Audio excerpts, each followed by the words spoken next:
पाचोरा शहरातील एका भागात 13 वर्षीय मुलीचा फ्रेंडशिप करण्याचा तगादा लावून तरुणाने विनयभंग केल्याची घटना घडली असून पाचोरा पोलिसात गुन्हा दाखल करण्यात आला असल्याची माहिती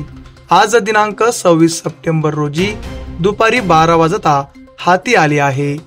पाचोरा शहरातील एका भागातील 13 वर्षीय अल्पवयीन मुलीस राजे नामक तरुणाने सोमवार दिनांक 23 सप्टेंबर 2024 रोजी सायंकाळी 6 वाजेच्या सुमारास तू माझ्याशी फ्रेंडशिप कर असा तगादा लावल्याने आज गुरुवार दिनांक 26 सप्टेंबर 2024 रोजी अल्पवयीन मुलीच्या आईच्या फिर्यादीवरून पाचोरा पोलीस स्टेशन मध्ये राजे नामक तरुणाविरुद्ध